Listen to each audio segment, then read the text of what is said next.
guys, for this video, mag-unboxing tayo ngayon ng iPhone 11. So, ito po siya. Mint blue bat ata yung tawag sa kulay niya. Ito. So, yan. May box pala siya guys. Ito siya. Kaso, itong box, which is replacement box lang siya. Sabi ng may-ari.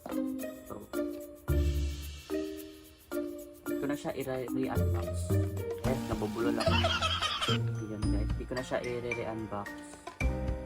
So, pagkuha ko nito sa unit, nakalagay siya dito sa may plastic. At yung inclusion niya pala is yung manual. Ito.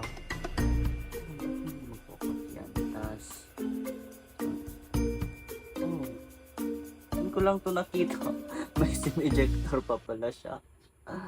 Oh my god. Tas, parang may Apple sticker siya guys, kasi di ko naman siya ginagamit. Tas, ito yung charger niya guys. Dito siya nakalagay. Kaso nagamit ko na kasi siya, so parang review na lang siguro yung gagawin ko. At ito yung unit. At ito yung phone case niya nabili ko. So magkano nga ba yung bili ko dito? So ayun na nga, yung battery health niya pala guys. Teka lang. So ayan, 100% yung battery health niya, which is walang repair history. So yan, kita nyo naman ang kintab, ang bago pa. Tapos itong tempered glass guys, ako na yung nagpakabit. So, ito yung phone case niya. So, ilang gig nga ba siya? So, 128 gig ata siya guys. Teka lang. Oo. 128 gig siya. So, magkano nga ba yung bili ko dito?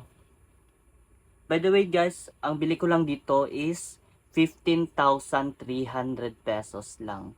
Which is, pinosto sa marketplace na sa, siya, parang 20,000 or 19,000, tapos tinawaran ko ng 15,300, di ba? Sa halagang 15,300, makaka 0.5 ka na. Yan. So, yan guys, pasensya niyo talaga ang kalat ng kwarto namin ngayon kasi kakarating ko lang. So, ito, may 0.5 siya. Pangit ko dito. So, yan, mukha akong alien dito. Oh, may 0.5 po siya guys. So, ewan ko kung ano pa yung i-review ko dito guys. Just comment lang guys kung ano yung gusto nyo malaman sa phone na to, or okay lang ba siya, or may mga sira or what. Based sa usage ko guys, wala naman siyang mga damage. Wala din siyang mga dents. Yan. May Face ID siya guys.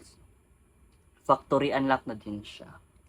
So sa halagang 15,300 sa price niya, pang iPhone XR lang yan. Imagine 15,300 may iPhone 11 ka na. Di ba? Yan. Good deal. So ngayon guys, magka-camera test tayo. Yung kuha ng camera niya sa iPhone 11. So tinesting ko lang para makita niyo. Ito yung selfie niya. So ito yung kuha ng back camera niya guys. At ito naman yung ultra wide, or as known as 0.5. So yan. Kita nyo naman sa halagang 15,300 pesos. May iPhone 11 ka na. So yun lang guys. Bye bye. Thank you for watching. Follow me for more.